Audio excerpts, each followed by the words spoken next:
Okay, very quick video from myself, Harvey Goldman. No cuts, no edits, no filters, and no hair. So for today's video, it's a very quick one about escaping the matrix.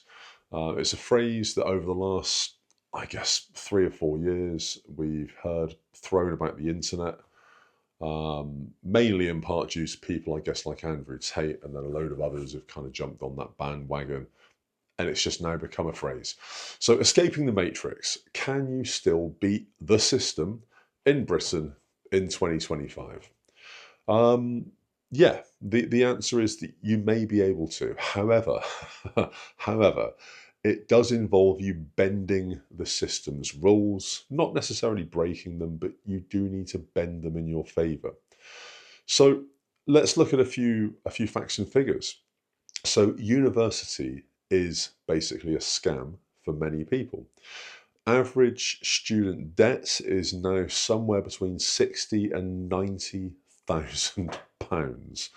If you compare that to the average graduate salary, they're only on 29,000, and that's after 5 years. So that doesn't compare. That's literally setting people up to fail.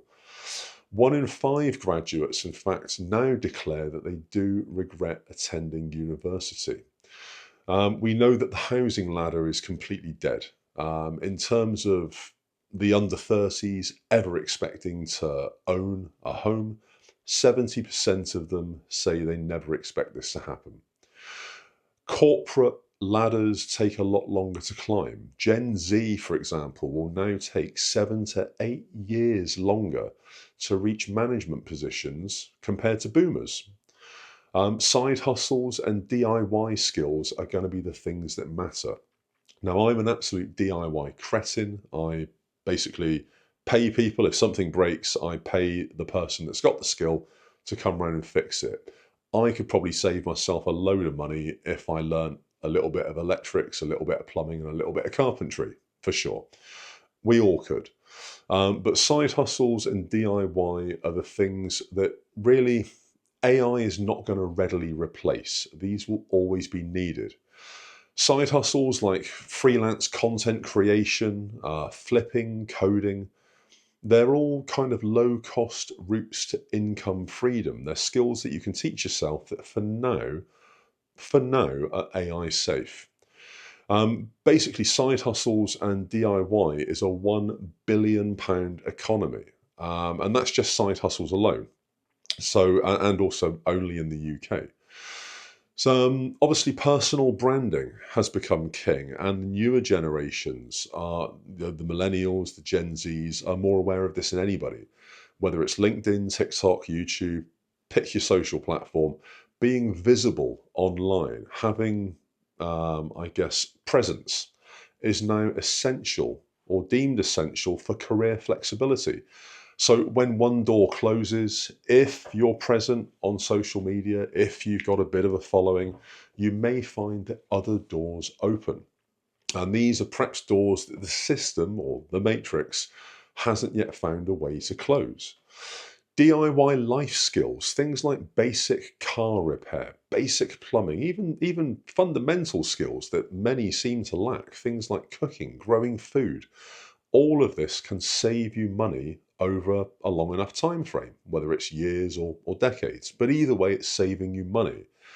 So you're not going to beat the system by working harder. And my video the other day illustrates this in terms of the comparison between the hours that I put in and the wages I make to the hours that a benefit loafer would save compared to the money that they get for free.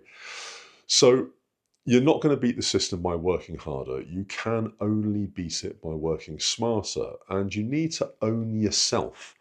And that's the biggest takeaway that I've had myself over the last, I'm going to say, 16 weeks of doing YouTube videos, is that my time is my most valuable asset. It's the one thing that I should have complete control over. However, bills, necessity to run a house and everything else, maintain a family, that does force me to give away my time for income.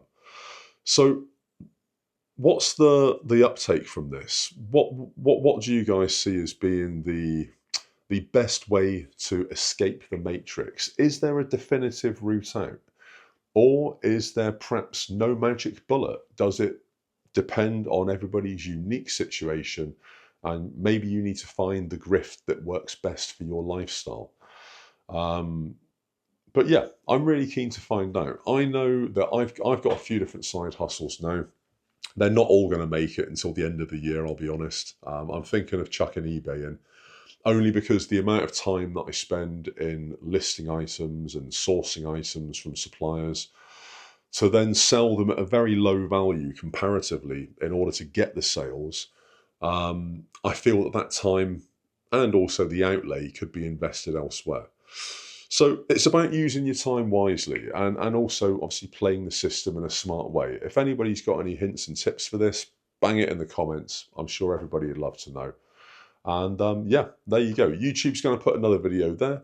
Maybe check it out, maybe don't. And probably another video tomorrow. Goldman, peace out.